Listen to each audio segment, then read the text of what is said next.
आज के लेक्चर में आप सभी का स्वागत है। आज हम करेंगे सेक्शन नंबर 3 के बारे में। सेक्शन नंबर 3 में आता है ऑफिशियल पोस्टल आर्टिकल्स के बारे में, आधिकारिक डाक वस्तुओं के बारे में। क्लोज नंबर 198 से 207 बहुत ही इंपॉर्टेंट टॉपिक है। एक या दो क्वेश्चन आपको एग्जाम में ज़रूर देखने को मिलेंगे। तो चलिए वीडियो शुरू करते हैं। Official postal articles will be transmitted by post under the following conditions. आधिकारिक डाक लेखों को डाक के माध्यम से भेजने के लिए क्या क्या शर्तें हैं। इनके कोई भी ऑफिशियल पोस्टल आर्टिकल आप डाक के माध्यम से भेजेंगे, उसको डाक के माध्यम से भेजने के लिए या प्रेषित करने के लिए क्या क्या शर्तें होंगी। The rates of postage and conditions of transmission by post herein before prescribed for the different classes of non-official postal articles and the rules under which such articles be registered, insured or sent as value payable are also applicable to the official postal articles of same classes. Non official postal articles, अगर आप ये की तैयारी कर रहे हैं तो post office guide part 1 का सेक्शन नंबर 2 हमने किया, उसमें हमने पोस्टल आर्टिकल्स के बारे में किया, उसकी बात यहाँ पे कर रहे हैं। अगर आप एमटीएस पोस्टमैन की तैयारी कर रहे हैं तो हम प्रोडक्ट एंड सर्विसेज में इस चीज़ के बारे में बात करेंगे। तो जो भी आपके नॉन ऑफिशियल पोस्टल आर्टिकल होते हैं, उन नॉन ऑफिशियल पोस्टल आर्टिकल्स के ऊपर पोस्टेज चार्जेस की जो दरें होती हैं, डाक शुल्क की जो दरें होती हैं, और उसके बाद जो भी उनको डाक के माध्यम से प्रेषित करने की कंडीशंस होती हैं या शर्तें होती हैं या रूल जिनके तहत या नियम जिनके तहत रजिस्टर्ड, इंश्योर्ड या वैल्यू पेबल आर्टिकल्स के रूप में उन्हें भेजा जाता है, वो सारी शर्तें, वो सारे नियम ऑफिशियल पोस्टल आर्टिकल्स के ऊपर भी लागू होते हैं, लेकिन वो सेम क्लास के होने चाहिए। जैसे कि हम यहाँ पे एग्जाम्पल लेते हैं, आप एक लेटर भेजते हैं, हम अगर एक पत्र भेजते हैं तो पत्र को डाक के माध्यम से भेजने के लिए डाक शुल्क की क्या दर होगी, उसको डाक के माध्यम से प्रेषित करने की शर्तें क्या होंगी, या फिर कौन से नियमों के तहत उसकी रजिस्ट्रेशन की जाएगी, इंश्योरेंस, या उसको वैल्यू पेबल आर्टिकल के रूप में भेजा जाएगा। वो सारे नियम, वो सारे शर्तें ऑफिशियल लेटर के ऊपर भी लागू होंगी। क्या होना चाहिए, वो लेटर होना चाहिए, यानी कि श्रेणी जो है वो सेम होनी चाहिए। तो नॉन ऑफिशियल पोस्टल आर्टिकल्स की हमने 10 श्रेणियां की, उन 10 श्रेणियों के लिए अलग अलग शर्तों के बारे में किया, कौन सी आर्टिकल में आप क्या भेजेंगे या किस तरह की श्रेणी के आर्टिकल में क्या भेजेंगे। तो वही शर्तें आपके ऑफिशियल आर्टिकल्स के ऊपर भी लागू होती हैं। जैसे पैकेट के लिए हमने क्या कि पैकेट में आप क्या भेजेंगे, क्या नहीं भेजेंगे, पैकिंग कैसी होनी चाहिए। तो अगर आप ऑफिशियल कोई पैकेट भेजेंगे तो उसके ऊपर भी वो सारी शर्तें, वो सारे नियम लागू होंगे। लेकिन यहाँ पे कुछ एक्सेप्शंस हैं। The condition that postage shall be prepaid in full on post card does not apply to service unpaid post cards. Conditions हैं कि जब भी हम पोस्ट कार्ड भेजेंगे तो वो प्रीपेड होना चाहिए, डाक शुल्क का उसके ऊपर पूरी तरह से पूर्व भुगतान किया हुआ होना चाहिए। ये जो कंडीशन है ऐसे पोस्ट कार्ड के ऊपर लागू नहीं होती है जिसके ऊपर सर्विस अनपेड पोस्ट कार्ड लिखा हुआ हो। तो ये सर्विस अनपेड पोस्ट कार्ड क्या होता है, ऑफिशियल पोस्टल आर्टिकल जब भी क्या भेजा जाता है, अनपेड भेजा जाता है, अवैतनिक भेजा जाता है, तो इस तरह की सुपरस्क्रिप्शन का यूज किया जाता है। तो अगर आप post card official post card है तो उसको सर्विस अनपेड सुपरस्क्रिप्शन के तहत भेजा जा सकता है, यानी कि उसको अवैतनिक भेजा जा सकता है। लेकिन हमने जैसे क्लोज नंबर 199 और 203 किया तो उसमें क्या कि ये जो आपके आर्टिकल हैं पोस्ट कार्ड, ये फुली प्रीपेड होने चाहिए, लेकिन ये ऑफिशियल पोस्ट कार्ड के ऊपर अप्लाई नहीं होता है।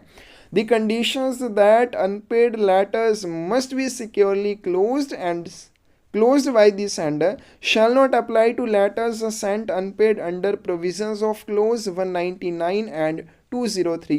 अवैतनिक पत्रों को प्रेषकों द्वारा सुरक्षित रूप से बंद करने की जो शर्तें हैं वो हमने किया था कि जैसे कोई अनपेड आर्टिकल भेजा जाता है, लेटर भेजा जाता है, तो उसको भी प्रेषक के द्वारा सुरक्षित रूप से बंद करके भेजा जाना चाहिए।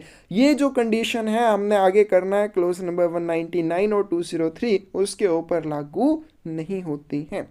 नेक्स्ट आपके पास important, parcel not contain more than one written communication of nature of letter और character of personal communication but this rule not apply to official parcel which contain official files. Parcel के बारे में हमने किया था कि कोई भी पार्सल जब डाक के माध्यम से भेजा जाएगा उसमें सिंगल रिटन कम्युनिकेशन के अलावा कोई भी अन्य लिखित संचार नहीं होना चाहिए या ऐसा कोई उसमें व्यक्तिगत संचार नहीं होना चाहिए जिसकी प्रकृति पत्र की हो या जिसमें व्यक्तिगत संचार जैसा कुछ हो। ये जो पार्सल के लिए कंडीशन थी ऑफिशियल पार्सल के ऊपर लागू नहीं होती है। जिस पार्सल में आप ऑफिशियल फाइल्स भेजते हैं, आधिकारिक फाइलें भेजते हैं।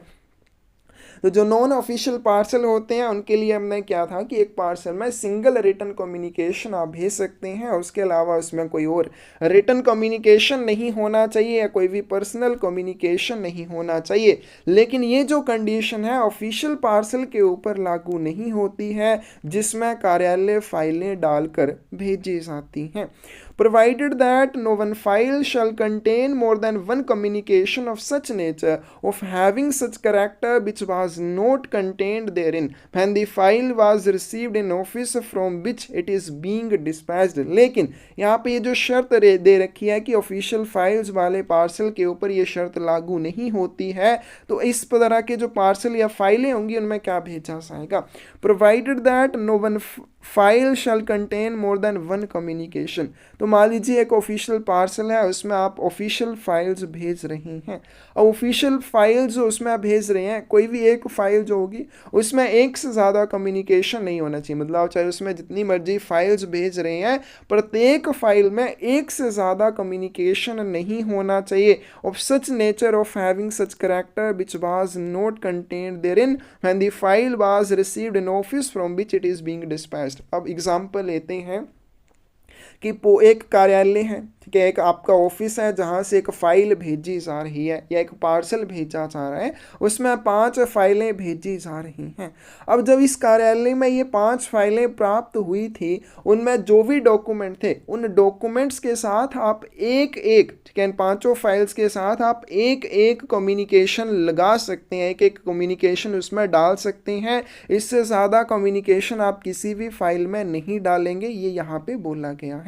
तो किसी भी फाइल में एक से अधिक ऐसे संचार नहीं होने चाहिए जो उस समय उसमें नहीं थे जब फाइल उस कार्यालय में प्राप्त हुई थी जहां से उसको भेजा जा रहा है। तो ऑफिस में जब फाइलें आपको प्राप्त हुई उनमें जो डॉक्यूमेंट थे उन डॉक्यूमेंट्स के साथ प्रत्येक फाइल में आप सिर्फ एक कम्युनिकेशन लगा के एक्स्ट्रा भेज सकते हैं, उससे ज़्यादा नहीं होगा। Postal articles of any class Saint on service of the department of post. कोई भी पोस्टल आर्टिकल है चाहे वो किसी भी श्रेणी का है, हमने 10 तरह की डाक वस्तुओं के बारे में किया तो उन सभी को क्या कहा जाता है, पोस्टल आर्टिकल कहा जाता है। तो डाक लेखों की जो श्रेणियां होती हैं उनमें से किसी भी श्रेणी को अगर आप भेजते हैं, चाहे लेटर भेजें, इन letter card, post card, packet, parcel या न्यूज़पेपर भेजें, पार्सल भेजें, कुछ भी भेजें, अगर उसको क्या भेजा जाता है, डाक के माध्यम से Saint on the service of department, विभाग की सेवा पर भेजा जाता है। By officers of the department, डाक विभाग के अधिकारियों द्वारा अगर उससे भेजा जाए, या फिर पोस्ट ऑडिट ऑफिसर्स के द्वारा उसको भेजा जाए, या फिर इसी तरह के किसी अन्य अधिकारी के द्वारा भेजा जाए जिसे डायरेक्टर जनरल के द्वारा इसके बिहाफ में या इसके संबंध में अधिकृत किया हुआ हो। तो इस तरह के जो पोस्टल आर्टिकल भेजे जाते हैं चाहे वो किसी भी श्रेणी के हों, shall be transmitted free of postage and all other postal fees और चार्जेस। तो इस तरह के जो पोस्टल आर्टिकल भेजे जाएंगे उनके ऊपर डाक शुल्क नहीं लगेगा, अन्य कोई पोस्टल फीस या चार्जेस भी आपसे नहीं लिए जाएंगे। तो जब भी क्या होता है, विभाग की सेवा पर सर्विस ऑफ डिपार्टमेंट के आधार पर किसी भी पोस्टल आर्टिकल को भेजा जाता है, चाहे वो किसी भी श्रेणी का हो, किसके द्वारा भेजा जा रहा है, विभाग के किसी अधिकारी के द्वारा, ऑफिसर के द्वारा उसे भेजा जा रहा है, या फिर पोस्ट ऑडिट ऑफिसर्स के द्वारा उसको भेजा जा रहा है, या फिर डायरेक्टर जनरल के द्वारा अधिकृत किसी अन्य अधिकारी के द्वारा भेजा जा रहा है, तो इसको डाक के माध्यम से बिना किसी शुल्क के और बिना किसी अन्य पोस्टल फीस या चार्जेस के ट्रांसमिट किया जाएगा। Office files containing notes, orders, draft letters, fair copies exchanged between government officers and his office may be sent by post at option of the sender as letter, packet और parcel. Note दिया है, जब भी कोई office file भेजी जाएगी, चाहे उसमें नोट हो, ऑर्डर हो, ड्राफ्ट लेटर या फिर फेयर कॉपीज हो, जो किसके बीच में आदान प्रदान किए जा रहे हैं, किसी गवर्नमेंट ऑफिसर और उसके खुद के कार्यालय के बीच में आदान प्रदान किए जा रहे हैं, तो उनको कैसे भेजा जा सकता है? उनको प्रेषक की इच्छा के अनुसार, प्रेषक जैसा चाहे उनको लेटर, पैकेट या पार्सल के रूप में भेजा जाएगा। बहुत इंपॉर्टेंट पॉइंट है। ऐसी ऑफिस फाइल्स या फिर ऐसी कार्यालय फाइलें जिनमें नोट्स हों, ऑर्डर्स हों, ड्राफ्ट लेटर हों या फिर कॉपीज हों, जिनको किसी सरकारी अधिकारी या उसके कार्यालय के बीच में आदान प्रदान किया जा रहा हो, उनको प्रेषक की इच्छा के अनुसार लेटर, पैकेट या पार्सल के रूप में भेजा जाएगा। Official postal articles whether postage prepaid और नोट, जितने भी आधिकारिक डाक लेख होंगे, चाहे उनके ऊपर डाक शुल्क का पूरा भुगतान किया हुआ हो या नहीं किया हुआ हो, must where the superscription OIGS, उनके ऊपर क्या ऊपरी लेख होना चाहिए, ऑन इंडिया गवर्नमेंट सर्विस लिखा होना चाहिए, and posted by government officials authorised to use service postage stamps.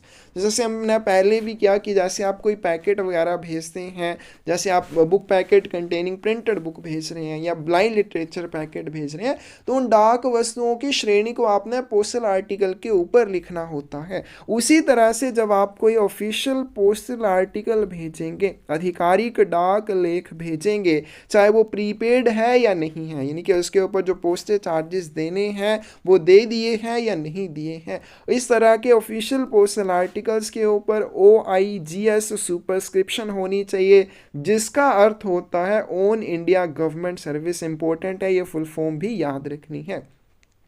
तो जितने भी ऑफिशियल पोस्टल आर्टिकल भेजे जाएंगे उनके ऊपर on India government service superscription होनी चाहिए। कब होनी चाहिए? जब उनको ऐसे गवर्नमेंट ऑफिशियल्स या सरकारी अधिकारियों के द्वारा भेजा जाता है जिनको सर्विस पोस्टेज स्टैंप्स, सेवा डाक टिकटों का उपयोग करने के लिए अधिकृत किया गया हो। Superscription on service should be used when posted by all other authorised to use service postage stamps. तो अगर तो गवर्नमेंट ऑफिशियल कोई है कि अगर वो ऑफिशियल पोस्टल आर्टिकल भेज रहा है और उसको सर्विस पोस्टेज स्टैंप्स का यूज़ करने के लिए अधिकृत किया है, तो उस मामले में on India government service superscription का यूज़ किया जाएगा। लेकिन अगर कोई अन्य है, मतलब कि वो गवर्नमेंट ऑफिसर नहीं है लेकिन उसको सर्विस पोस्टेज स्टैंप्स को यूज़ करने के लिए अधिकृत किया गया हो, उस मामले में on India government service superscription नहीं दी जाएगी। उस मामले में ऑन सर्विस सुपरस्क्रिप्शन का यूज़ किया जाएगा। दो सुपरस्क्रिप्शन आपके पास हो जाएंगी, एक ऑन इंडिया गवर्नमेंट सर्विस, दूसरी हो जाएगी आपके पास ऑन सर्विस। दोनों का यूज़ कब किया जाएगा? बहुत इंपॉर्टेंट है। On India government service superscription का यूज़ तब किया जाएगा जब कोई भी ऑफिशियल पोस्टल आर्टिकल किसी ऐसे गवर्नमेंट ऑफिसर के द्वारा भेजा जाएगा जिसको सर्विस पोस्टल स्टैंप्स यूज़ करने के लिए अधिकृत किया गया हो। अगर गवर्नमेंट ऑफिशियल के अलावा किसी अन्य को भी सर्विस पोस्टल स्टैंप्स को यूज़ करने के लिए अधिकृत किया गया हो, तो उसके द्वारा भेजे गए पोस्टल आर्टिकल के ऊपर ऑन सर्विस सुपरस्क्रिप्शन का यूज़ किया जाएगा। These superscriptions must be supported by signature and official designation to be entered in lower left hand corner of the officer who sends the article or of the head clerk or superintendent of his office or other responsible officer to whom the duty of dispatching is assigned। बहुत important ये भी point है कि इस तरह की जो superscription का आप यूज़ करेंगे, चाहे ऑन इंडिया गवर्नमेंट सर्विस का यूज़ किया जाता है, चाहे ऑन सर्विस का यूज़ किया जाता है, इस तरह के ऊपरी लेख को सपोर्ट करने के लिए या समर्थन देने के लिए सिग्नेचर और ऑफिशियल डेजिग्नेशन होना चाहिए। कहाँ पे इसको दर्ज किया जाएगा? Entered in lower left hand corner, lower left hand corner में निचले बाएं हाथ के कोने में इस तरह की सुपरस्क्रिप्शन को सपोर्ट करने के लिए, समर्थन देने के लिए सिग्नेचर और ऑफिशियल डेजिग्नेशन होना चाहिए। लेकिन किसका ऑफिशियल डेजिग्नेशन या किसके सिग्नेचर होने चाहिए? Of the officer who sends the article, उस अधिकारी के सिग्नेचर या ऑफिशियल डेजिग्नेशन होना चाहिए जो उस आर्टिकल को भेज रहा है, या उस अधिकारी के कार्यालय के हेड क्लर्क, या फिर उसके कार्यालय के सुपरिटेंडेंट या अधीक्षक, या फिर अन्य कोई अधिकारी जिसको डिस्पैच करने का या डाक वस्तुओं को प्रेषित करने का काम सौंपा गया हो, उस जिम्मेदार अधिकारी के सिग्नेचर और ऑफिशियल डेजिग्नेशन के साथ इस तरह की सुपरस्क्रिप्शन को सपोर्ट किया जाना चाहिए और सिग्नेचर और ऑफिशियल डेजिग्नेशन आर्टिकल के लोअर लेफ्ट हैंड कॉर्नर में दर्ज किए जाने चाहिए। तो ये बहुत इंपॉर्टेंट पॉइंट है ऑफिशियल पोस्टल आर्टिकल्स के ऊपर। ऑन इंडिया गवर्नमेंट सर्विस और ऑन सर्विस सुपरस्क्रिप्शन का यूज़ कब किया जाएगा, और इनको सपोर्ट करने के लिए सिग्नेचर और ऑफिशियल डेजिग्नेशन होने चाहिए। किसके होने चाहिए वो आपने अच्छे से यहाँ से याद कर लेना है। एक्सप्लेनेशन दे रखी है, postage stamps embossed on service postcard where the inscription service not required other superscription on such postcard like OIGS और on service। ऐसा कोई पोस्ट कार्ड जिसके ऊपर उभरे हुए डाक टिकट के ऊपर, क्योंकि पोस्ट कार्ड है उसके ऊपर पहले से ही डाक टिकट लगे होते हैं, उभरे हुए होते हैं, तो कोई भी आपके पास ऐसा सर्विस पोस्ट कार्ड, सेवा पोस्ट कार्ड जिसके ऊपर उभरे हुए डाक टिकट हैं और उनके ऊपर क्या इंस्क्रिप्शन है, सर्विस है, इनके ऐसा आपके पास कोई सर्विस पोस्ट कार्ड जिसके ऊपर पहले से ही डाक टिकट लगे हुए हैं, उभरे हुए हैं, एम्बोस्ड हैं और उसके ऊपर सर्विस इंस्क्रिप्शन लिखी हुई है, इनके ऊपर उसके ऊपर क्या वर्ड है, सर्विस वर्ड लिखा हुआ है, तो इस तरह के पोस्ट कार्ड के ऊपर आपको अन्य कोई भी सुपरस्क्रिप्शन देने की आवश्यकता नहीं होगी। जैसे ऑन इंडिया गवर्नमेंट सर्विस या ऑन सर्विस, इस तरह की सुपरस्क्रिप्शन देने की कोई आवश्यकता नहीं होगी। ये भी बहुत इंपॉर्टेंट पॉइंट है। ऐसा कोई पोस्ट कार्ड जिसके ऊपर उभरे हुए डाक टिकटों में पहले से ही सर्विस इंस्क्रिप्शन है, तो इस तरह के आर्टिकल या इस तरह के पोस्ट कार्ड के ऊपर अन्य सुपरस्क्रिप्शन देने की आवश्यकता नहीं होती है। Abbreviated designations may be recognized by postmaster if they are known। संक्षिप्त पदनाम पोस्ट मास्टर द्वारा पहचाने जा सकते हैं यदि वे ज्ञात हैं। अभी हमने यहाँ पे क्या कि जो भी आपका ऑफिशियल डेजिग्नेशन या सिग्नेचर होगा उसके द्वारा समर्थन दिया जाएगा सुपरस्क्रिप्शन को। तो इस ऑफिशियल डेजिग्नेशन की बात की है, इस आधिकारिक पदनाम की बात की है कि एब्रीविएटेड डेजिग्नेशन, ऐसे डेजिग्नेशन जिनको संक्षिप्त में लिखा जाता है। जैसे हम बात करें डाक विभाग की बात कर लें तो जैसे सुपरिटेंडेंट होता है वो क्या लिख देता है, एसपीओ लिख देता है, सुपरिटेंडेंट एसपीओ ये लिख देता है, सुपरिटेंडेंट ऑफ पोस्ट लिख देता है। इस तरह से अगर हम पुलिस की बात करें तो वो भी क्या लिखता है, एसपी लिखता है। डाक विभाग का भी क्या लिख सकता है, एसपी लिख सकता है।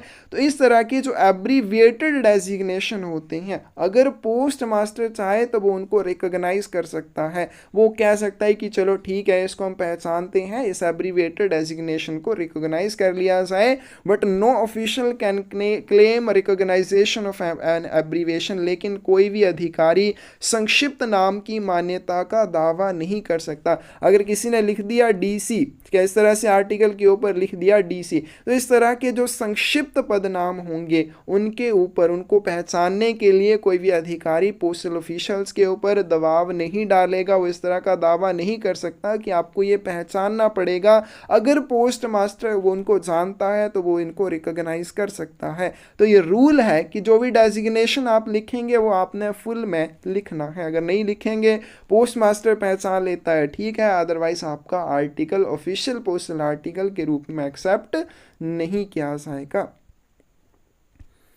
Postmaster may recognize facsimile impressions of signature made by means of stamps but not by graphic or otherwise produced। Postmaster मोहरों की छाप के माध्यम से किए गए हस्ताक्षरों को पहचान दे सकता है। पोस्ट मास्टर क्या कर सकता है, फैसीमाइल इंप्रेशंस को, क्या फैक्सिमाइल इंप्रेशन अगर लगाई जाती है, कोई भी मोहर की छाप लगाई जाती है सिग्नेचर करने के लिए, तो वो भी पोस्ट मास्टर के द्वारा रिकॉग्नाइज की जा सकती है। लेकिन ग्राफिक के माध्यम से या कोई और इस तरह के तरीके से प्रोड्यूस किए गए सिग्नेचर को पहचान नहीं दी जाएगी। Public officers who use such stamps make arrangements for their proper custody and use. तो इस तरह के जो भी अधिकारी इस तरह की स्टैम्प्स का यूज़ करते हैं सिग्नेचर करने के लिए, उस तरह के पब्लिक ऑफिसर्स को क्या करना होगा, इन मोहरों की प्रॉपर कस्टडी और उचित उपयोग के अरेंजमेंट करने होंगे, व्यवस्था करनी होगी। And where there is any reason to suspect the misuse of any stamp or the absence of proper precautions against this misuse, जहाँ पे भी कोई पोस्ट मास्टर को ऐसा रीज़न दिखता है कि ये जो स्टैम्प है जिसका यूज़ किया जाता है सिग्नेचर करने के लिए, उसका मिसयूज़ किया जा रहा है, या फिर उस स्टैम्प की रक्षा के लिए, उसकी सावधानी के लिए, उसके मिसयूज़ से बचने के लिए कोई भी विशेष सावधानियां नहीं बरती जा रही हैं, पोस्ट मास्टर क्या कर सकता है, may decline the recognise stamp impressions and require strict adherence to the rule. तो वहाँ पे पोस्ट मास्टर क्या कर सकता है, इस तरह की स्टैम्प को पहचानने से, इस तरह की स्टैम्प के माध्यम से किए हुए हस्ताक्षर को पहचानने से मना कर सकता है, और इस तरह के नियम का कड़ाई से पालन किया जाना चाहिए, सख्ती से पालन किया जाना चाहिए। तो जब भी आपने सिग्नेचर करने के लिए किसी भी मोहर का यूज़ किया, आपने नहीं, कोई गवर्नमेंट ऑफिसर है उसने किया, तो उसको क्या किया जाएगा, पोस्ट मास्टर के द्वारा रिकॉग्नाइज किया जा सकता है। लेकिन कोई भी सिग्नेचर जिनको ग्राफिक या किसी और तरीके से प्रोड्यूस किया जाएगा उनको रिकॉग्नाइज नहीं किया जाएगा सिग्नेचर के रूप में। जो पब्लिक ऑफिसर्स इस तरह की स्टैम्प्स का यूज़ करते हैं सिग्नेचर करने के लिए, उनको इस तरह की स्टैम्प्स की कस्टडी और यूज़ के प्रॉपर अरेंजमेंट करने होंगे। अगर पोस्ट मास्टर के पास ऐसा कोई रीज़न है कि वो क्या कर रहे हैं, उस स्टैम्प का मिसयूज़ कर रहे हैं, या उस स्टैम्प को मिसयूज़ से बचाने के लिए कोई विशेष प्रिकॉशंस नहीं है, सावधानियाँ नहीं बरती जा रही हैं, तो रूल ये कहता है कि पोस्ट मास्टर इस तरह के सिग्नेचर को पहचानने से मना कर देगा। Printed names not recognise in lieu of signature, हस्ताक्षर की जगह पे प्रिंटेड नाम को भी पहचान नहीं दी जाएगी। लेकिन इसमें एक एक्सेप्शन है, in case official gadgets in open covers posted in large numbers by office of publication. लेकिन जब प्रकाशन के कार्यालय द्वारा बड़ी संख्या में सरकारी राजपत्र खुले कवर में पोस्ट किए जाते हैं तो प्रिंटेड सिग्नेचर को भी रिकॉग्नाइज किया जा सकता है। तो प्रिंटेड नेम जो होंगे उनको सिग्नेचर के रूप में रिकॉग्नाइज नहीं किया जाता है, लेकिन जब भी ऑफिशियल गैजेट्स बड़ी संख्या में खुले कवर्स में पोस्ट किए जाते हैं वहाँ पे प्रिंटेड नेम्स को भी सिग्नेचर के रूप में रिकॉग्नाइज किया जा सकता है। Service stamps are not recognized by post office in payment of postage if affixed to or impressed or embossed on or impressions of stamping machine not where prescribed superscriptions supported by signature and official designation। ऐसी service stamps को post office के द्वारा डाक शुल्क के भुगतान के रूप में मान्यता नहीं दी जाएगी, चाहे वो डाक टिकट चिपकाई गई हो, चाहे उनको इम्प्रेस किया गया हो, या फ्रैंकिंग इम्प्रेशन के माध्यम से या स्टैंपिंग मशीन इम्प्रेशन के माध्यम से लगाया गया हो, या वो उभरे हुए डाक टिकट हो। उनको डाक शुल्क के भुगतान में पोस्ट ऑफिस के द्वारा मान्यता नहीं दी जाएगी अगर उनके ऊपर निर्धारित सुपरस्क्रिप्शन या निर्धारित ऊपरी लेख नहीं है और उनको उस ऊपरी लेख को सपोर्ट करने या समर्थन करने के लिए ऑफिशियल डेजिग्नेशन या सिग्नेचर नहीं है। तो सर्विस स्टैम्प्स को डाक शुल्क के भुगतान में तभी मान्यता दी जाएगी अगर उस आर्टिकल के ऊपर जो निर्धारित ऊपरी लेख है वो होना चाहिए, और साथ में उस ऊपरी लेख को सपोर्ट करने के लिए लोअर लेफ्ट हैंड कॉर्नर में अधिकारी का सिग्नेचर और ऑफिशियल डेजिग्नेशन भी होना चाहिए। Delivery and redirection of articles superscribed OIGS or on service are governed by official designation of the addressee। बहुत इंपॉर्टेंट पॉइंट है।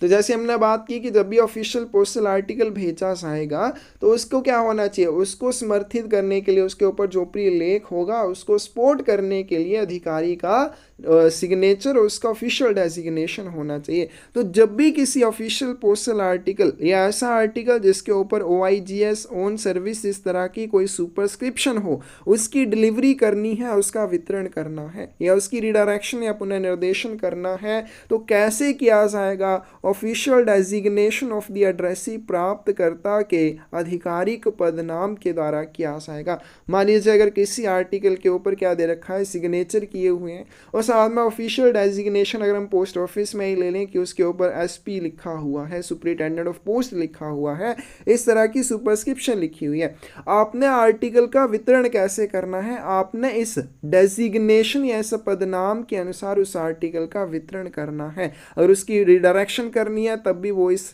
पदनाम के अनुसार या इस डेजिग्नेशन के अनुसार की जाएगी। नेक्स्ट आते हैं clause number 199, unpaid and insufficiently paid articles, अवैतनिक या अपर्याप्त भुगतान वाली वस्तुएं। जैसे हमने नॉन ऑफिशियल पोस्टल आर्टिकल्स के बारे में किया, अगर कोई भी डाक वस्तु आप बिना डाक शुल्क का भुगतान किए हुए भेजते हैं तो वितरण के समय दोगुने शुल्क आपसे लिए जाते हैं। अगर आप क्या करते हैं, अनपेड भेजते हैं तो दोगुने शुल्क, अगर आप इनसफिशिएंटली पेड भेजते हैं यानी कि आप आधे अधूरे चार्जेस का भुगतान करके उनको भेजते हैं तो क्या होगा, तो जो भी आपके आर्टिकल को भेजते समय डाक शुल्क में कमी होगी उस कमी के, उस डेफिशिएंसी के दोगुने शुल्क आपसे लिए जाते हैं। लेकिन ऑफिशियल पोस्टल आर्टिकल्स के मामले में ऐसा नहीं होता है। On unpaid postcard, letter or packet, the article will be charged on delivery with the prepaid rate. Unpaid post card, कैसा पोस्ट कार्ड है, ऑफिशियल पोस्ट कार्ड है, ऑफिशियल लेटर कार्ड है, लेटर या पैकेट है, इस तरह की अगर कोई भी आर्टिकल को भेजा जाता है और कैसे भेजा जाता है, अनपेड भेजा जाता है, अवैतनिक भेजा जाता है, तो वितरण के समय सिर्फ प्रीपेड दर यानी कि पूरा भुगतान जो आपसे करवाया जाना था उसी के अनुसार, उसी दर के अनुसार आपसे चार्जेस लिए जाएंगे। यानी कि अगर किसी भी ऑफिशियल लेटर कार्ड को भेजने के लिए 10 रुपये शुरुआत में लगने थे, आपने नहीं दिए, तो वितरण के समय इस तरह के ऑफिशियल लेटर कार्ड के ऊपर 10 रुपये ही लिए जाएंगे। अगर नॉन ऑफिशियल पोस्टल आर्टिकल होगा तो 10 के दोगुने चार्जेस लगेंगे तो फिर 20 रुपये लगेंगे। लेकिन ऑफिशियल पोस्टल आर्टिकल्स में प्रीपेड रेट के अनुसार ही उसके ऊपर शुल्क लिया जाता है। On an insufficiently paid postcard, letter or packet, the article will be charged on delivery with the deficiency. अगर कोई भी post card, letter, packet insufficiently paid है यानी कि आपने उसको आधे अधूरे भुगतान के साथ भेजा है तो वितरण के समय जो डेफिशिएंसी होगी उस डेफिशिएंसी के अनुसार ही चार्जेस लिए जाएंगे। यानी कि अगर आपने एक ऑफिशियल लेटर भेजा, लेटर भेजने के लिए आपके चार्जेस बनते थे 10 रुपये, आपने 5 रुपये दिए, डेफिशिएंसी कितनी रह गई, 5 रुपये की, तो वितरण के समय इसके ऊपर सिर्फ डेफिशिएंसी ली जाएगी यानी कि सिर्फ 5 रुपये ही आपसे लिए जाएंगे, ना कि दोगुने charges. Pre payment of postage on parcel is compulsory, important है, पार्सल पर डाक शुल्क का पूर्व भुगतान अनिवार्य होता है। वैसे हमने बाकी आर्टिकल्स के बारे में किया, उनको अनपेड एंड सफिशिएंटली पेड आप भेज सकते हैं, लेकिन जब भी कोई ऑफिशियल पार्सल भेजा जाएगा तो उसके ऊपर पोस्टेज चार्जेस का पूर्व भुगतान अनिवार्य होगा। If found any due official parcel due, it must be return to sender, अगर कोई भी ऑफिशियल पार्सल ड्यू पाया जाता है यानी कि कोई भी ऐसा पार्सल पाया जाता है जो आधिकारिक पार्सल है और उसके ऊपर कोई भी चार्जेस अभी रिकवर करने हैं, तो उस तरह के पार्सल को प्रेषक को वापस कर दिया जाएगा, उसको वितरण के लिए आगे नहीं भेजा जाता है। नेक्स्ट आपके पास clause number 200, officials entitled to use service stamps, सेवा टिकटों का उपयोग करने के लिए हकदार अधिकारी। कौन कौन से अधिकारी सर्विस स्टैम्प्स का यूज कर सकते हैं? Director general postal services shall initially by order authorise the organisations with designated persons entitled to use service postage stamps on official postal articles sent by them as per instructions in this regard issued from time to time. महानिदेशक डाक सेवाएं आदेश के माध्यम से शुरुआत में क्या initially क्या करता है, अपने आदेश से ऑर्गेनाइजेशंस को जिनके पास डेजिग्नेटेड पर्संस होते हैं, नामित व्यक्ति होते हैं सर्विस स्टैम्प्स का यूज़ करने के लिए, उनको सर्विस स्टैम्प्स यूज़ करने के लिए अधिकृत करते हैं। समय समय पर इसके बारे में और भी निर्देश आते रहते हैं। तो महानिदेशक डाक जो होता है वो अपने आदेश द्वारा संगठनों को अधिकृत करता है जिनके पास नामित व्यक्ति होते हैं तथा वे समय समय पर इस संबंध में जारी निर्देशों के अनुसार उनके द्वारा भेजे गए ऑफिशियल पोस्टल आर्टिकल्स के ऊपर भेजे गए आर्टिकल्स के ऊपर सर्विस पोस्टेज स्टैम्प्स का सेवा डाक टिकटों का उपयोग कर सकते हैं। All central government, state government, local bodies, judiciary and other tribunals shall be entitled to use service postage stamps on official postal articles sent by them. तो central government, state government, local bodies, judiciary या फिर other कोई tribunal, ये सभी क्या होते हैं, आधिकारिक डाक वस्तुओं के ऊपर सर्विस पोस्टेज स्टैम्प्स का यूज़ करने के लिए अधिकृत होते हैं। The power of authorising the organisations to use service postage stamps shall be delegated to head of circle. तो शुरुआत में ये जो होता है डायरेक्टर जनरल के द्वारा ऑर्गेनाइजेशंस को ऑथराइज किया जाता है सर्विस पोस्टेज स्टैम्प्स यूज़ करने के लिए। बाद में क्या होता है, ये जो पावर होती है सर्विस स्टैम्प्स को यूज करने की ऑर्गेनाइजेशंस के द्वारा, ये डेलीगेट कर दी जाती है हेड ऑफ सर्कल को। हेड ऑफ सर्कल को ये पावर दे दी जाती है, सौंपी जाती है, ताकि बाद में इस तरह के जो निर्देश हैं उनमें कोई भी अल्ट्रेशन, चेंज होती है या मॉडिफिकेशन होती है डायरेक्टर जनरल के इंटीमेशन के साथ, तो वो हेड ऑफ सर्कल आगे उसको देखता है, उसको फिर डायरेक्टर जनरल नहीं देखता है। तो शुरुआत में जो डायरेक्टर जनरल पोस्टल सर्विसेज हैं वो आदेश देते हैं, संगठनों को अधिकृत करते हैं जिनके पास नामित व्यक्ति होते हैं, इनके उनके पास गवर्नमेंट ऑफिसर्स होते हैं, वो आधिकारिक डाक वस्तुएं पोस्ट करते समय सर्विस पोस्टेज स्टैम्प्स का यूज़ कर सकते हैं। फिर उसके बाद में ये पावर होती है हेड ऑफ सर्कल को सौंप दी जाती है, ताकि इंस्ट्रक्शंस में इनमें कोई अल्ट्रेशन होती है या कोई भी मॉडिफिकेशन होती है तो हेड ऑफ सर्कल उसको देखेगा। All government officials except those who are on leave or have retired from the service can use service postage stamps on official postal articles. सभी सरकारी अधिकारी जितने भी गवर्नमेंट ऑफिशियल होते हैं, सिवाय उनको जो छुट्टी पर गए हैं या सेवा से सेवानिवृत्त हो चुके हैं, अपनी सर्विस से रिटायर हो चुके हैं, इन दोनों को छोड़कर ऐसे अधिकारी जो छुट्टी पर गए हैं या सेवा से सेवानिवृत्त हो चुके हैं, इन दोनों को छोड़कर बाकी जितने भी गवर्नमेंट ऑफिशियल होते हैं वो आधिकारिक डाक लेखों के ऊपर सर्विस पोस्टेज स्टैम्प्स सेवा डाक टिकटों का प्रयोग करने के लिए अधिकृत होते हैं। Persons who are entitled by rules made under Section 60 of the Representation of the People Act 1951 or public servants who are entitled by rules made under Clause D of subsection 2 of Section 169 of said Act to give their votes by postal ballot। क्या तो ऐसे कुछ व्यक्ति होते हैं, लोक प्रतिनिधित्व अधिनियम 1951 की धारा 60 के अधीन बनाए गए नियमों के अनुसार, या फिर ऐसे लोक सेवक जो उक्त अधिनियम की धारा 169 की उपधारा 2 के खंड डी के अधीन बनाए गए नियमों के अनुसार हकदार हैं, उनको क्या होता है, डाक मतपत्र द्वारा अपना मत देने के लिए अधिकृत किया होता है। यानी कि वो इस चीज़ के हकदार होते हैं कि पोस्टल बैलेट के माध्यम से अपनी वोट दे सकते हैं। तो इस तरह के जब भी आर्टिकल भेजे जाते हैं तो उनके ऊपर सर्विस स्टैम्प्स का यूज़ किया जाता है। Every such postal wallet shall be deemed to be an official postal article for the purpose of this rule। तो इस तरह के जो भी ऐसा डाक मतपत्र इस नियम के प्रयोजन के लिए आधिकारिक डाक लेख माना जाएगा और उसके ऊपर सर्विस पोस्टेज स्टैम्प्स का यूज़ किया जा सकेगा। तो इस तरह से कौन कौन सर्विस पोस्टेज स्टैम्प्स का यूज़ कर सकता है वो आपने याद कर लेना है। नेक्स्ट चलते हैं clause number 201, local fund officials, स्थानीय निधि अधिकारी। ठीक है, कुछ तो हो गया ना गवर्नमेंट ऑफिशियल, कुछ होते हैं स्थानीय निधि अधिकारी। तो इसके एग्जांपल अगर आपके उधर सोसाइटीज़ होती हैं, ठीक है, सोसाइटीज़ में क्या होते हैं, उनको कहते हैं लोकल फंड ऑफिशियल्स। वहाँ पे जो अधिकारी होते हैं वो होते हैं स्थानीय निधि अधिकारी। कोरस्पोंडेंस सेंट बाई, ऐसा कोई पत्राचार जिसे कौन भेजता है, officers of a local authority. Local authority के अधिकारी कोई पत्राचार अगर भेजते हैं, या फिर officers of government acting in a capacity connected with local authority, या फिर सरकार के अधिकारी भेजते हैं लेकिन वो लोकल अथॉरिटी से जुड़े हुए हैं, उसी आधार पर वो उसको भेज रहे हैं। जैसे कि प्रेसिडेंट और secretary of a local fund committee, कोई भी लोकल फंड कमेटी है उसका प्रेसिडेंट या उसका सेक्रेटरी, उसका अध्यक्ष या सचिव, जब इस तरह के किसी ऑफिसर के द्वारा कोई पत्राचार भेजा जाता है, नोट डीम्ड ऑफिशियल कोरेस्पोंडेंस, तो इसको आधिकारिक पत्राचार नहीं माना जाता है। यानी कि ऑन इंडिया गवर्नमेंट सर्विस इस तरह की सुपरस्क्रिप्शन का यूज नहीं कर सकते हैं। तो लोकल फंड ऑफिशियल जो है वो ऑन इंडिया गवर्नमेंट सर्विस का यूज नहीं कर सकते।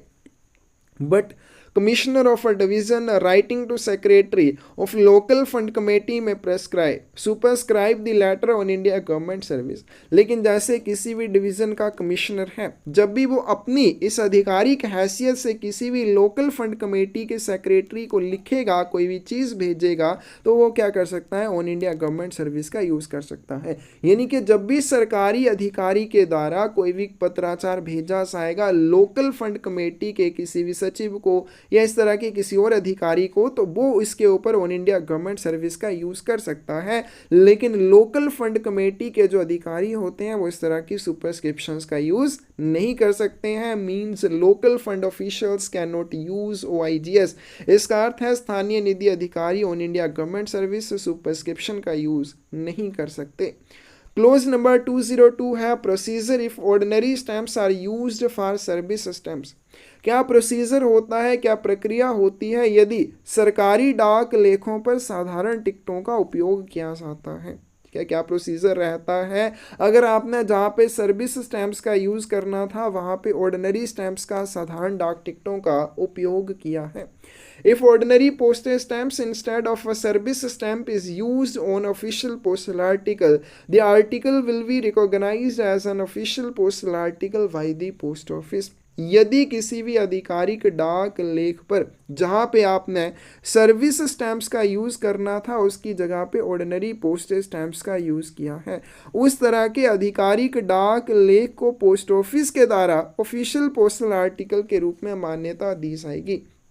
यानी कि जहाँ पे आपने किसी भी आधिकारिक डाक वस्तु के ऊपर सर्विस स्टैम्प्स का यूज़ करना था वहाँ पे अगर ऑर्डिनरी पोस्टेज स्टैम्प्स का यूज़ किया तब भी उस आर्टिकल को ऑफिशियल पोस्टल आर्टिकल के द्वारा पोस्ट ऑफिस में मान्यता दी जाएगी। But irregularity will be brought by officer in charge of post office at which article was so posted to notice of officer concerned.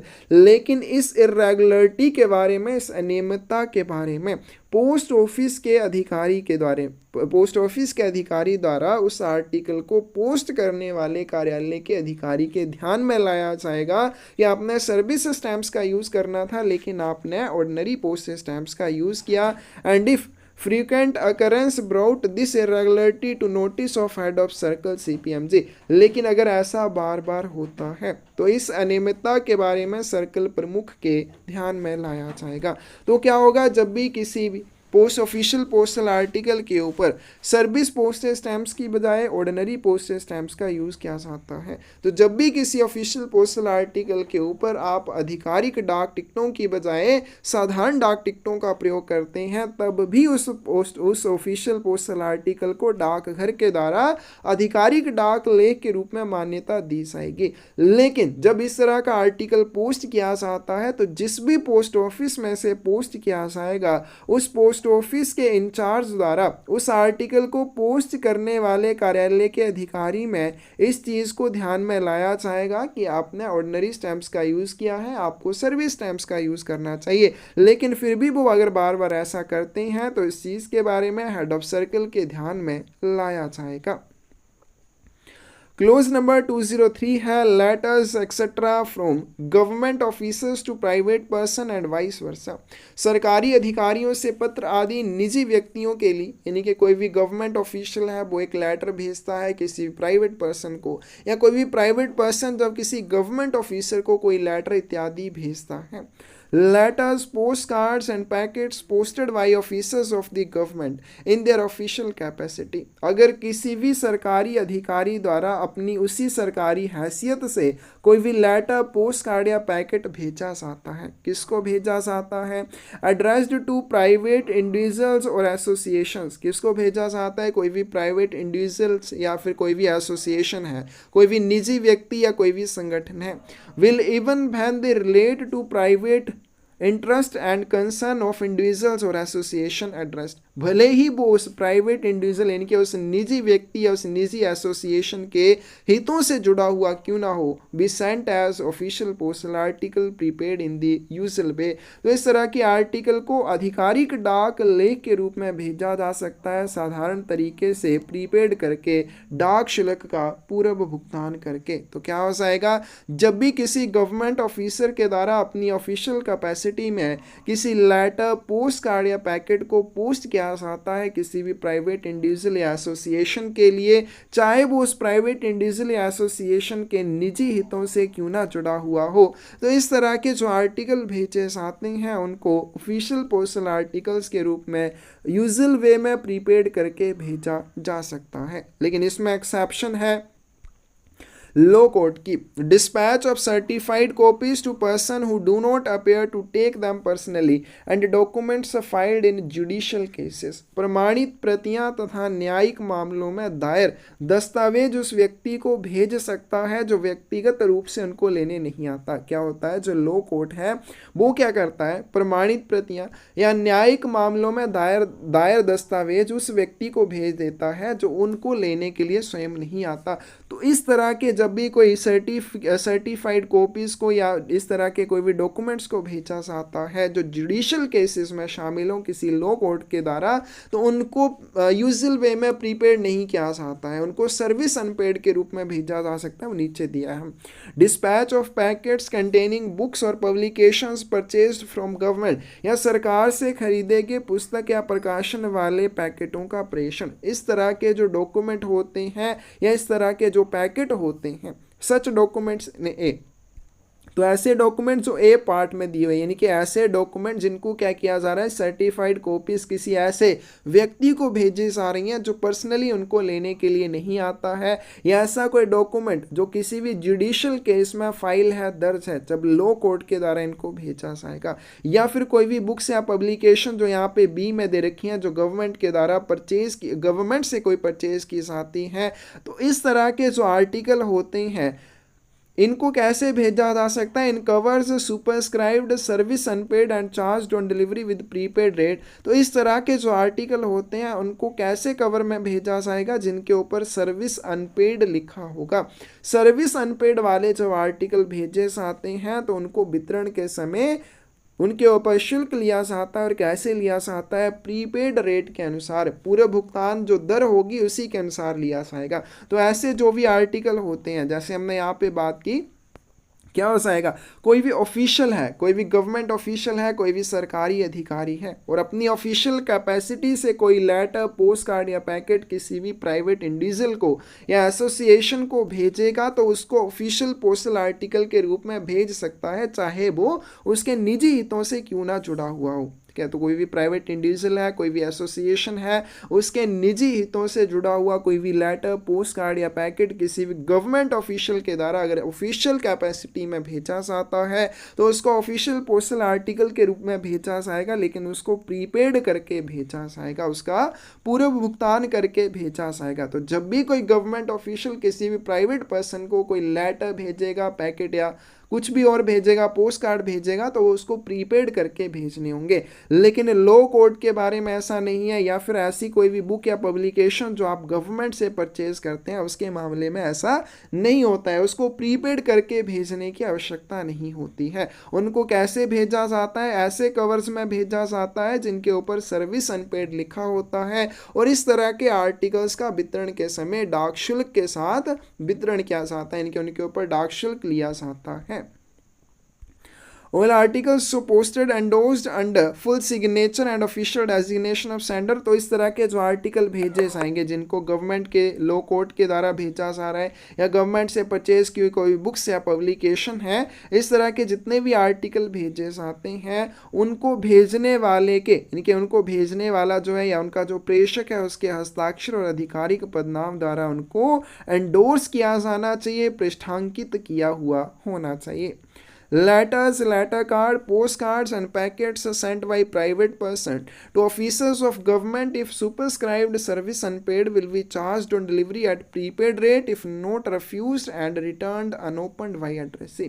फिर उसी तरह से अगर किसी प्राइवेट पर्सन के द्वारा कोई लेटर कार्ड या पोस्ट कार्ड किसी गवर्नमेंट ऑफिसर को भेजा जाता है और उसके ऊपर उसने सर्विस अनपेड सुपरस्क्रिप्शन दे रखी है, तो इस तरह के आर्टिकल को लेने से अगर गवर्नमेंट ऑफिसर मना नहीं करता है या वो बिना खोले प्राप्त करता, जो बिना खोले इसको वापस नहीं करता है, तो इस तरह के आर्टिकल्स के ऊपर ऑफिशियल गवर्नमेंट को भी गवर्नमेंट ऑफिशियल को क्या करना होगा, चार्जेस देने होंगे प्रीपेड दर के अनुसार। और जब भी पार्सल भेजा जाएगा, चाहे वो प्राइवेट पर्सन भेज रहा है, चाहे वो ठीक है प्राइवेट पर्सन किसी ऑफिशियल के लिए भेज रहा है या कोई गवर्नमेंट ऑफिशियल प्राइवेट पर्सन को भेज रहा है, तो उसके लिए pre payment of postage compulsory है।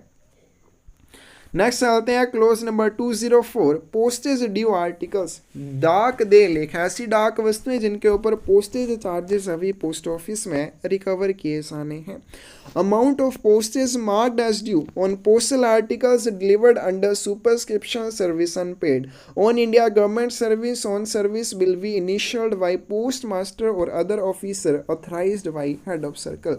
तो ऐसे कोई भी ऑफिशियल पोस्टल आर्टिकल जिनके ऊपर क्या सुपरस्क्रिप्शन है, service unpaid, on India government service या ऑन सर्विस, इस तरह की सुपरस्क्रिप्शन के अंडर जो भी पोस्टल आर्टिकल भेजे जाते हैं, अगर उन पोस्टल आर्टिकल्स के ऊपर कोई भी चार्जेस अभी ड्यू हैं, पोस्ट ऑफिस में अभी रिकवर किए जाने हैं, तो ड्यू के रूप में मार्क की हुई जो अमाउंट होगी यानी कि उसके ऊपर लिखा होगा कि इतने ड्यू चार्जेस इसके ऊपर हैं, तो उसकी जो अमाउंट होगी उसको पोस्ट मास्टर के द्वारा या किसी अन्य ऑफिसर के द्वारा जिसे हेड ऑफ सर्कल के द्वारा ऑथराइज किया जाएगा, उसको पोस्ट मास्टर या वो अधिकारी इनिशियल करता है, अध्याक्षरित करता है। तो जो भी अमाउंट ड्यू के रूप में किसी भी ऑफिशियल पोस्टल आर्टिकल के ऊपर लिखी होगी, उस अमाउंट को क्या किया जाता है, अध्याक्षरित किया जाता है। किसके द्वारा, पोस्ट मास्टर या फिर हेड ऑफ सर्कल के द्वारा अधिकृत किसी अन्य अधिकारी के द्वारा।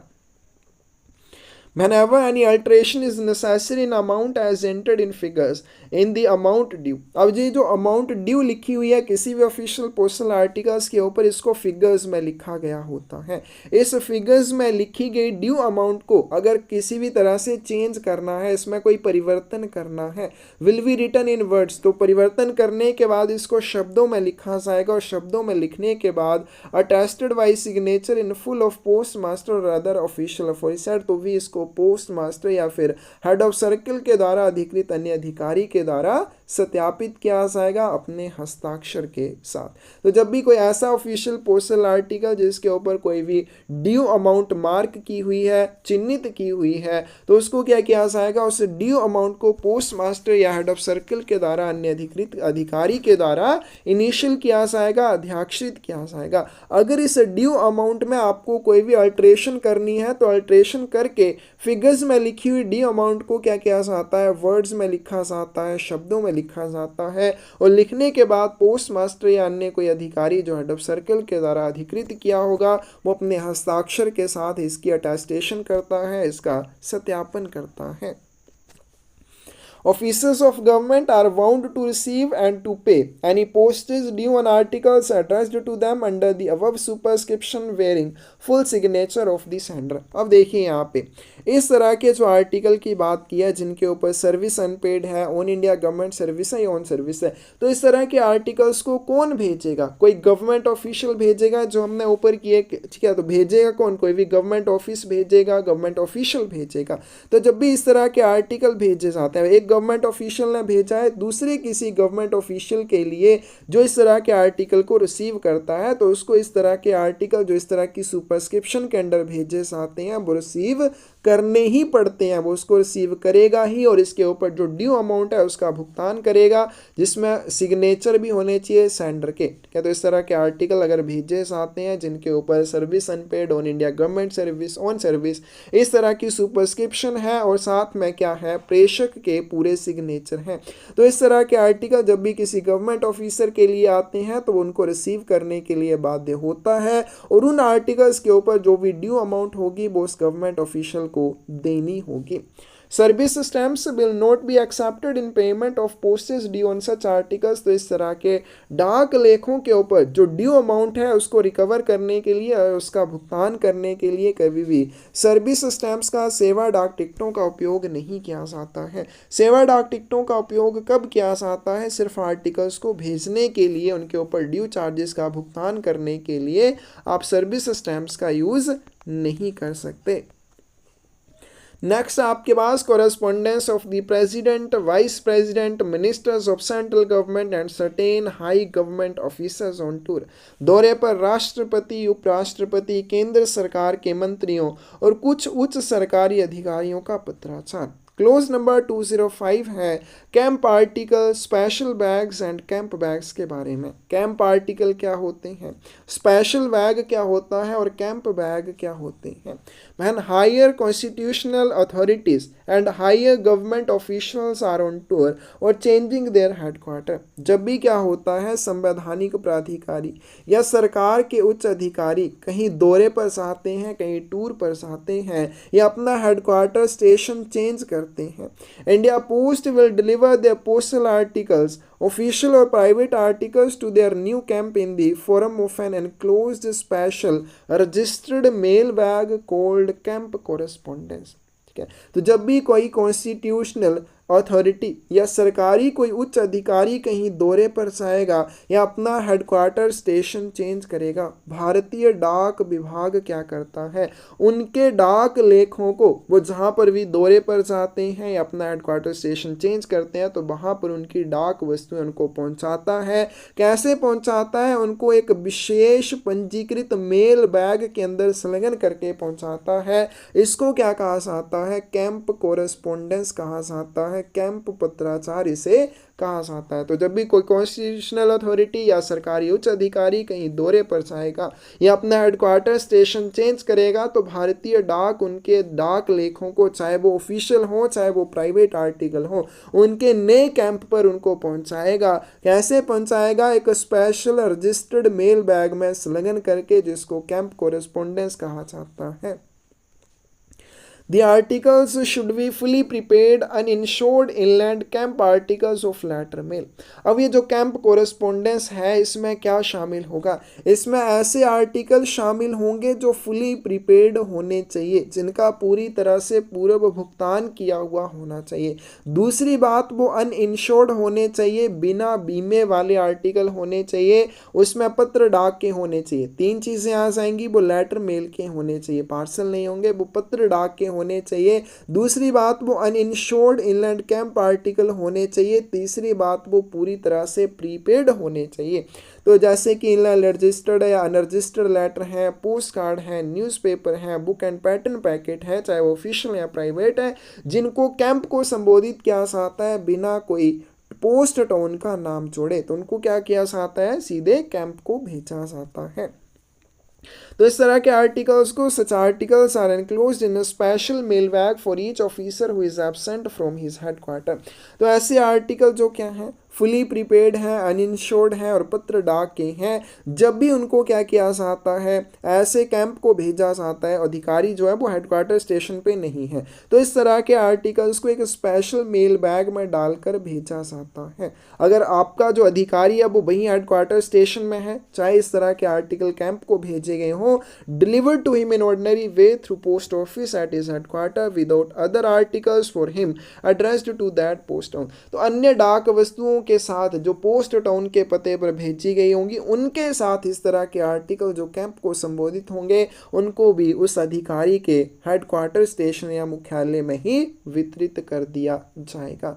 तो क्या आ जाएगा आपके पास, कोई भी आपके आर्टिकल जो फुली प्रीपेड होने चाहिए, अनइंश्योर्ड होने चाहिए, पत्र डाक के होने चाहिए, जिनको किसी भी कैंप को संबोधित किया जाता है बिना पोस्ट टाउन का नाम जोड़े, ऐसे आर्टिकल्स को स्पेशल मेल बैग में संलग्न किया जाता है हर एक उस अधिकारी के लिए जो अपने हेडक्वार्टर स्टेशन से एब्सेंट होता है, यानी कि वो अपने हेडक्वार्टर स्टेशन में नहीं है, और उसके जो भी कैंप को संबोधित आर्टिकल होंगे उनको स्पेशल मेल बैग में प्रत्येक अधिकारी के लिए डालकर भेजा जाएगा। लेकिन अगर जो अधिकारी है वो हेडक्वार्टर स्टेशन में ही है तो आपके क्या आर्टिकल जो कैंप को संबोधित होंगे उनको भी पोस्ट टाउन में ही उनको भी क्या किया जाएगा, उनको भी पोस्ट टाउन को संबोधित लेखों के साथ अधिकारी के हेडक्वार्टर स्टेशन में ही वितरित किया जाएगा। Registered list place in every special bag, तो इस तरह का जो विशेष थैला होता है उसमें एक रजिस्टर्ड लिस्ट होती है, पंजीकृत सूची होती है, detail of registered articles if any, तो उसमें जो भी पंजीकृत लेख भेजे गए होंगे उनकी सूची रहेगी, उनकी डिटेल रहेगी। Registered article should be tallied with registered list, फिर उस स्पेशल बैग के अंदर जो भी रजिस्टर्ड आर्टिकल निकलते हैं उनको पंजीकृत सूची के साथ मिलाया जाता है जो स्पेशल बैग में आप भेजते हैं।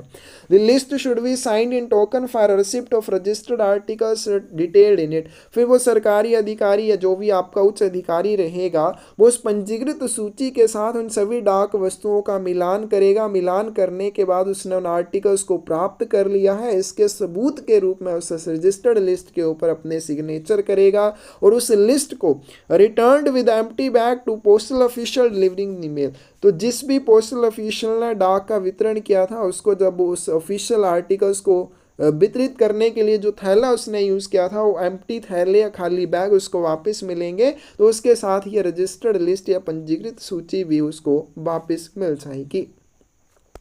Special bags will be delivered on all days including Sunday and holidays, जो विशेष बैग होते हैं उनको रविवार वाले दिन और छुट्टी वाले दिन सभी दिन वितरित किया जाता है, चाहे संडे है चाहे पोस्ट ऑफिस हॉलीडे है, उनको हर दिन वितरित किया जाएगा।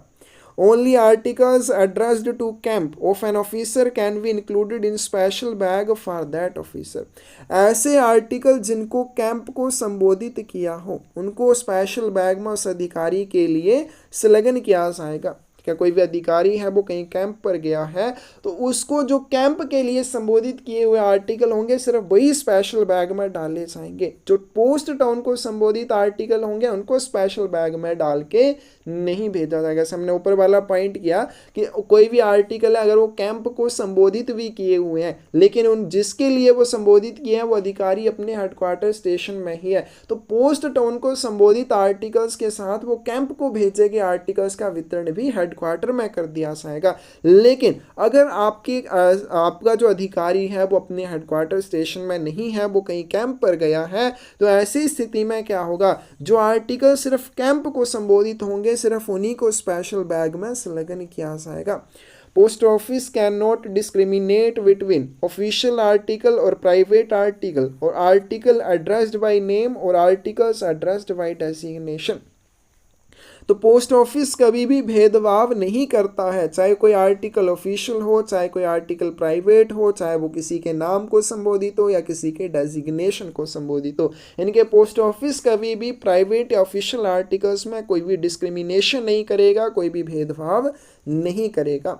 Article addressed to a post town only send to post town, तो जैसे हमने यहाँ पे बात की कि जो आर्टिकल कैंप को संबोधित होंगे सिर्फ उनको ही उस अधिकारी के लिए स्पेशल बैग में संलग्न करके भेजा जाएगा अगर वो अपने हेडक्वार्टर स्टेशन में नहीं है। ऐसे आर्टिकल जिनको पोस्ट टाउन के पते पर भेजा गया है उनको सिर्फ पोस्ट टाउन को ही भेजा जाएगा, उनको कभी भी कैंप बैग में स्पेशल बैग में डाल के नहीं भेजा जाता है। No article whether addressed camp or post town will redirect in transit. कोई भी आर्टिकल चाहे वो कैंप को संबोधित हो, चाहे वो पोस्ट टाउन को संबोधित हो, वो पारगमन के दौरान या प्रेषण के दौरान कभी भी रिडायरेक्ट नहीं किया जाता, पुनः प्रेषित नहीं किया जाता। Articles addressed neither to post town nor camps will be sent to headquarter station of officer concerned. ऐसे आर्टिकल जो ना तो पोस्ट टाउन को संबोधित है ना ही कैंप को संबोधित है, उनको हमेशा अधिकारी के हेडक्वार्टर स्टेशन को, मुख्यालय स्टेशन को भेजा जाता है। Parcels, money orders, insured articles, VP articles on which any charges is due cannot be delivered in special bag and therefore be addressed to a post town। कोई भी आपका पार्सल, कोई भी मनी ऑर्डर, कोई भी इंश्योर्ड आर्टिकल, कोई भी VP article या ऐसा कोई भी आर्टिकल जिसके ऊपर कोई भी चार्जेस ड्यू हैं, कोई भी चार्जेस रिकवर किए जाने हैं, उनको कभी भी स्पेशल बैग में डिलीवर नहीं किया जाता। मोस्ट इंपॉर्टेंट है, स्पेशल बैग में किन आर्टिकल्स को डिलीवर नहीं किया जाएगा।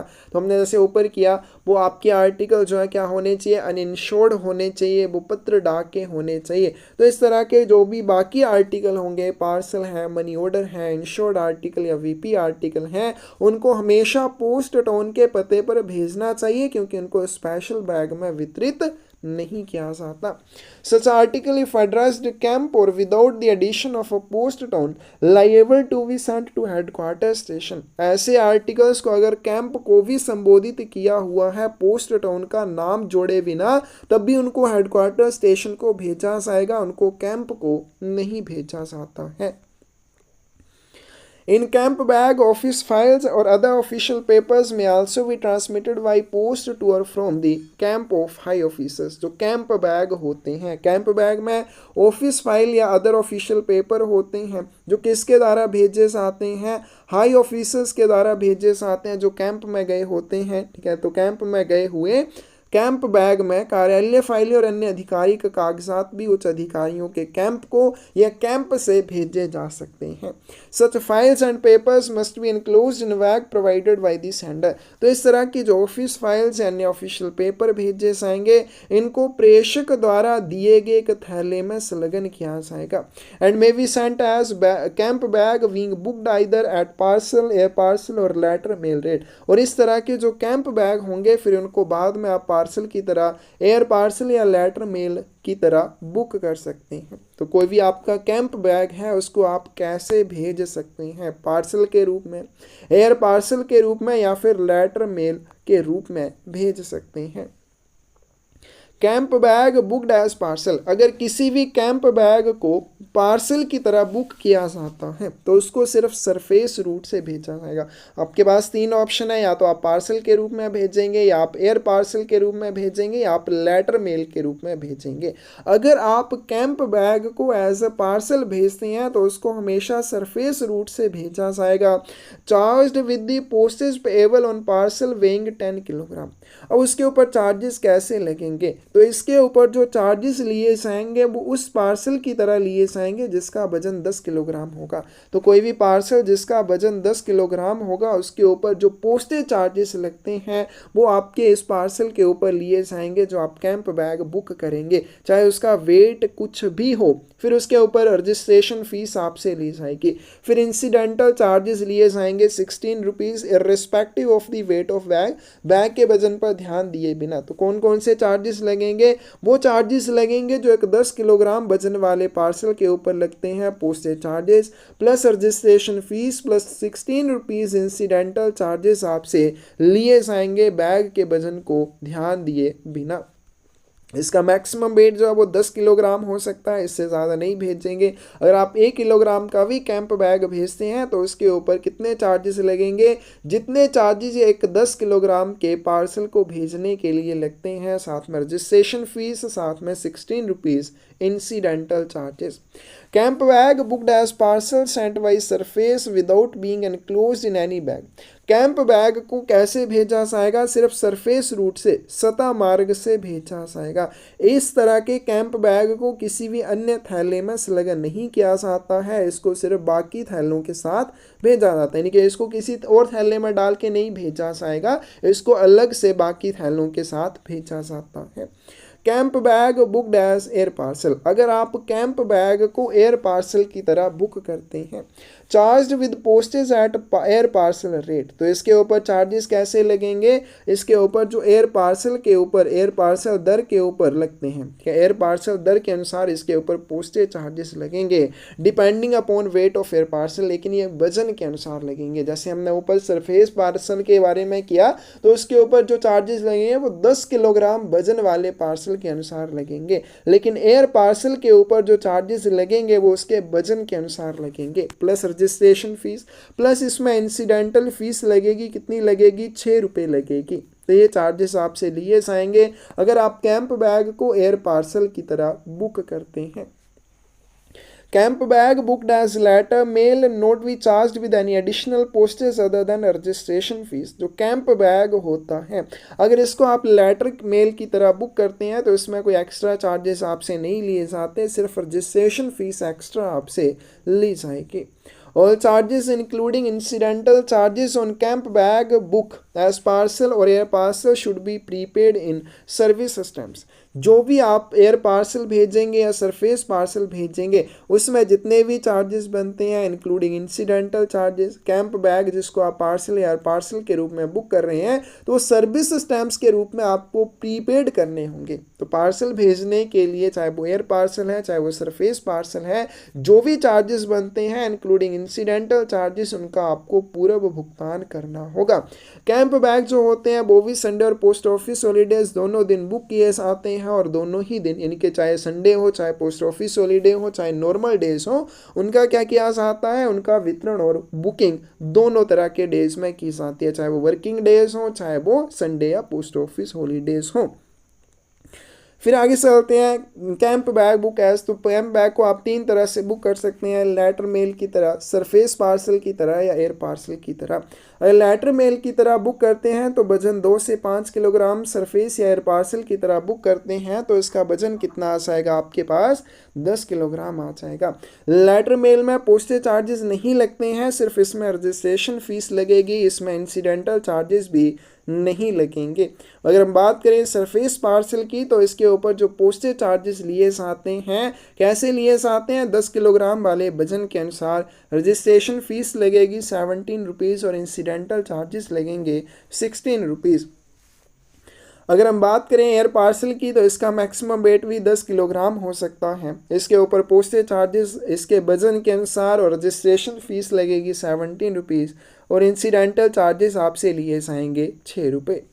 नेक्स्ट आते हैं camp bag should have 2 levels. जो कैंप बैग होता है उसमें 2 लेवल होते हैं। कौन कौन से 2 लेवल होते हैं, एक एड्रेस लेवल होता है, दूसरा टैग लेवल होता है। बहुत इंपॉर्टेंट है, कैंप बैग में 2 लेवल होते हैं, एड्रेस लेवल और दूसरा टैग लेवल। एड्रेस लेवल bears the name and full address of the addressee. अब इसमें जो 2 लेवल होते हैं, पहला लेवल आ जाएगा address level.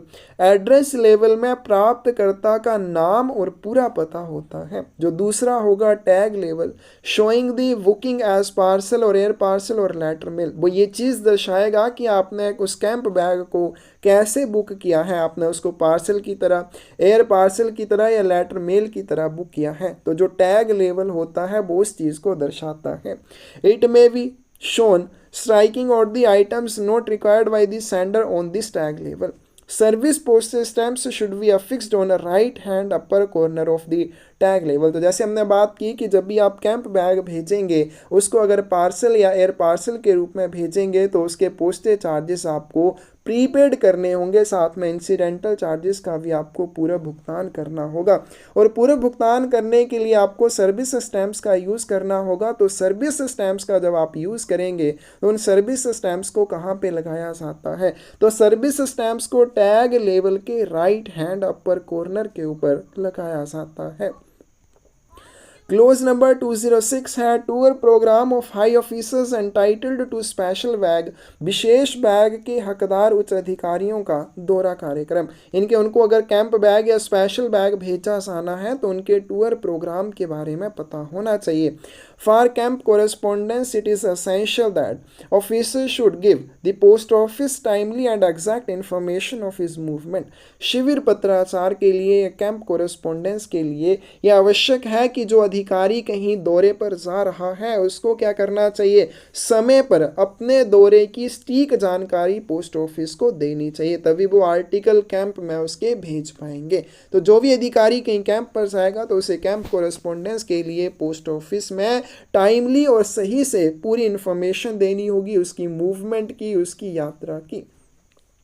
This information should be furnished in the form of a tour program. तो ये जो इन्फॉर्मेशन दी जाएगी इसको टूर प्रोग्राम के रूप में दिया जाएगा, जो क्या क्या चीज़ें दर्शाएंगी। Showing the date with the time on which officer will start from and arrive at each place to be visited. वो सबसे पहले क्या क्या चीज़ें दर्शाएगा, वो किस समय अधिकारी चलना शुरू करेगा, किस दिन और किस समय पर कहाँ पे पहुँचेगा, कौन कौन सी जगह पे वो जाएगा। द रूट वी फॉलोड, कौन से रूट को वो फॉलो करेगा। The halts to be made, कहाँ कहाँ पे वो रुकेगा। And how the several journey will be performed, और सारी यात्रा कैसे की जाएगी, चाहे वो स्पेशल ट्रेन से जाता है, स्टीमर से, बोट से, कैरिज, जैसे मर्जी जाता है, वो अपनी सारी चीज़ों के बारे में पोस्ट ऑफिस में अपनी पूरी यात्रा के मूवमेंट के बारे में बताएगा। टाइम बताएगा, कब वो चलना शुरू करेगा, किस डेट को करेगा, फिर कौन कौन सी जगह पे जाएगा, कौन से रूट को फॉलो करेगा, कहाँ पे रुकेगा, और पूरी जर्नी वो कैसे परफॉर्म करेगा। वो ट्रेन से जाएगा, वो जहाज़ से जाएगा, वो जैसे भी जाएगा, वो सारी चीज़ें बताएगा। Tour programme should also show whether, इन सारी चीज़ों के अलावा टूर प्रोग्राम में और क्या होगा, routing of all camp particles. तो ये भी बताएगा कि कैंप पार्टिकल्स को कैसे आपने डाक के माध्यम से, किस रूट से आपने भेजना है, स्पेशल बैग में डाल के कैसे उनको भेजा जाएगा। and or conveyance of camp bags from the secretariat to high officers in camp and vice versa is required। और सचिवालय से शिविर के बैगों को शिविर में उच्च अधिकारियों तक ले जाना है, इसके विपरीत ये सारी चीज़ों को बोस टूर प्रोग्राम में पोस्ट ऑफिस को बताएगा। आगे चलते हैं, high officer postal authority to be furnished with tour program. तो यहाँ पे दे रखा है कि कैसे, कौन से अधिकारी को आपने अपने टूर प्रोग्राम के बारे में बताना है। अगर हम बात करें राष्ट्रपति की, या फिर हम बात करें काउंसिल ऑफ मिनिस्टर्स की या वाइस प्रेसिडेंट की, ये सभी अगर कहीं भी दौरे पर जाएंगे तो अपने दौरा कार्यक्रम के बारे में director general post new Delhi को बताएंगे, महानिदेशक डाक नई दिल्ली को अपने टूर प्रोग्राम के बारे में बताएंगे। अगर कोई स्टेट गवर्नर, राज्य का गवर्नर कहीं दौरे पर जाता है तो वह पोस्ट मास्टर जनरल को अपने टूर प्रोग्राम के बारे में बताएगा। और पोस्ट ऑफिस में सिर्फ एक ही अथॉरिटी है, एक ही अधिकारी है जिसको ये सुविधा मिलती है, वो है डायरेक्टर जनरल। तो डायरेक्टर जनरल अपने दौरा कार्यक्रम के बारे में सभी सर्कल्स के हेड को बताता है। Tour programme should be furnished well in advance. अब ये जो टूर प्रोग्राम पोस्ट ऑफिस में आपने देना है, इसको आपने बिल्कुल समय से पहले देना है। ऐसे नहीं कि जिस दिन आप जाएंगे उसी दिन देंगे, आपने इसको एडवांस में पोस्ट ऑफिस में देना है। एनी अल्ट्रेशन और चेंज इन टूर प्रोग्राम, अगर टूर प्रोग्राम में कोई भी चेंज होती है, कोई परिवर्तन होता है, give information with detail to postal authority to whom the program was originally furnished. शुरुआत में आपने जिसको अपना टूर प्रोग्राम दिया था उसी अथॉरिटी को आपने उस परिवर्तन के बारे में भी इंफॉर्मेशन देनी है, और साथ में लोकल सुपरिटेंडेंट को भी इस चीज़ के बारे में बताना होता है। क्लोज नंबर 207 है, articles for persons accompanying high officers on tour. सरकारी अधिकारी जब भी दौरे पर जाते हैं तो कुछ लोग उनके साथ और भी जाते हैं, उनके आर्टिकल्स का क्या होगा। Post office does not recognise the right of such persons to the privilege. Post office ऐसे व्यक्तियों के विशेषाधिकार के बारे में कोई भी मान्यता उनको नहीं देता है, इनके उनको ऐसा कोई भी अधिकार नहीं है कि अगर वो अधिकारी के साथ दौरे पर जाएंगे तो उनके आर्टिकल उनको वहीं पहुंचाए जाएंगे। Post office does not make any special arrangement in respect of their correspondence. उनके पत्राचार के बारे में पोस्ट ऑफिस कोई भी विशेष व्यवस्था नहीं करता है। तो ये है हमारे पास ऑफिशियल पोस्टल आर्टिकल्स के बारे में, बहुत इंपॉर्टेंट टॉपिक है। अगर आप समझेंगे तो ये कुछ भी नहीं है, आप सिर्फ याद करेंगे तो आपको बहुत ज़्यादा समय इसको देना पड़ेगा, जो कि गलत बात है। आपने ज़्यादा समय नहीं देना है, आपने जस्ट इसको अच्छे से समझना है, अच्छे से पढ़ना है, वो सफिशेंट रहेगा। क्योंकि इंपॉर्टेंट क्वेश्चंस या प्रीवियस ईयर क्वेश्चन पेपर्स करते समय ये आपका रिविज़न बार बार होगा, और रिविज़न जब होगा तो आपके अच्छे से याद हो जाएगा। अगर आपको किसी भी एग्ज़ाम से रिलेटेड बुक्स चाहिए तो डिस्क्रिप्शन में आपको साइट का लिंक मिल जाएगा, जहां से जाकर आप बुक्स ले सकते हैं। कोई डाउट हो कमेंट सेक्शन में आप पूछ सकते हैं। धन्यवाद।